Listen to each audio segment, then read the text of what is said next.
ఇందిరమ్మ పేరు చెప్పుకొని బతుకుడు తప్ప ఒక్కటంటే ఒక్కటి మంచి పని మాత్రం గరీబోళ్లకు చేసింది లేదు ఈ ప్రభుత్వం వచ్చినాక. రెండోది పేల్చివేతలు. ఈ లంగలే ఈ కాంగ్రెస్ వాళ్ళే ఆ కాళేశ్వరంలో ఉన్న మేడిగడ్డ బ్యారేజ్ని వీళ్ళే వెలిచిండ్రు. తర్వాత ఇప్పుడు మన చెక్ డ్యాములు వెలుస్తున్నారు.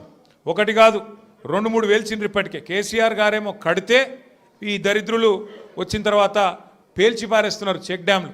ఇక మా వెంకటేశ్వర రెడ్డి గారు ఇక్కడ ఉన్నాడు. ఆయన ఒక్క కాన్స్టిట్యున్సీలనే కేసీఆర్ గారు దేవరకద్ర మహబూబ్ నగర్ వెనుకబడ్డ నియోజకవర్గం అని చెప్పి పెద్ద ఎత్తున అక్కడ ఒకటే కాన్స్టిట్యున్సీలో దగ్గర దగ్గర 10-20 చెక్ డ్యాములు 36 చెక్ డ్యాములు కట్టించిండు. వీళ్ళ ముఖాలకు కాంగ్రెస్ వాళ్ళు వచ్చినాక ఒక చెరువు కట్టింది లేదు, ఒక చెక్ డ్యామ్ కట్టింది లేదు, ఒక ఇటుక పెట్టింది లేదు. కానీ ఉన్న చెక్ డ్యామ్లను ఇవాళ బాంబులు పెట్టి పేల్చేస్తున్నారు. ఎందుకంటే కాంగ్రెస్ వాళ్ళకు ఇసుక తోడుకొని కష్టమవుతుందంట, ఇసుక తోడుకొని దొంగతనంగా అమ్ముకునేందుకు కష్టమవుతుందంట.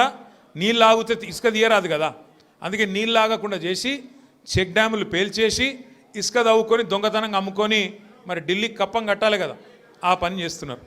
అందుకే మేము అంటున్నాం ఎగవేతలు, కూల్చివేతలు, పేల్చివేతలు తప్ప ఈ 2 ఏళ్లలో సాధించిందేం లేదు. ఇక ఎగవేతల గురించి అయితే నేను చెప్పాల్సిన అవసరం లేదు. ఆయన పేరు మార్చుకోవాలా, యనుమల రేవంత్ రెడ్డి కాదు, ఎగవేతల రేవంత్ రెడ్డి.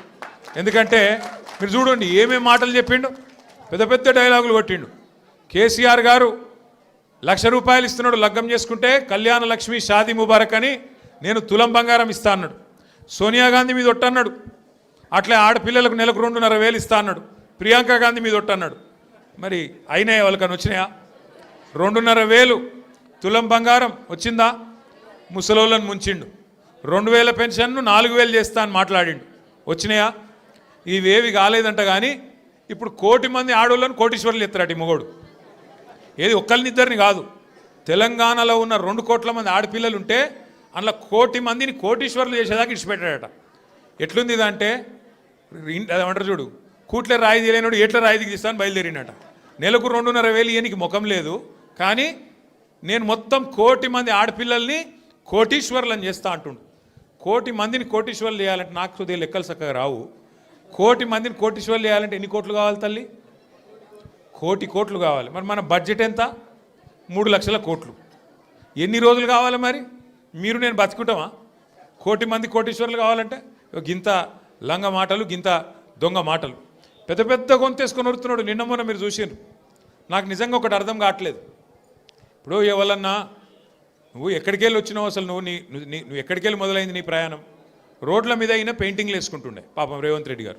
మంచిదే, తప్పేం లేదు. చిన్న స్థాయికి వెళ్ళి పెద్ద స్థాయికి ఎవరైనా రావాల జీవితంలో, తప్పు లేదు. కానీ మంచి పనులు చేసి రావాలి. లంగ పనులు చేసి, దొంగ పనులు చేసి, బ్యాగులు మోసి, సంచులు మోసి, దొరికిపోయి జైలుకు పోయి మళ్ళీ అదేదో పెద్ద గొప్ప విషయం అన్నట్టు మళ్ళీ దానికి పోజులు కొట్టుకుంటా. సరే నీ కిస్మత్ బాగుంది, పేమెంట్ కోటాల ఢిల్లీలో పైసలు ఇచ్చినావు, ముఖ్యమంత్రి పదవి తెచ్చుకున్నావు, అందరికి ఎరికేది. ఇప్పుడు కూడా నెలకు ఢిల్లీ పైసలు పంపుకుంటా పదవి కాపాడుకుంటున్నావు. సంతోషం, నువ్వు కాపాడుకో.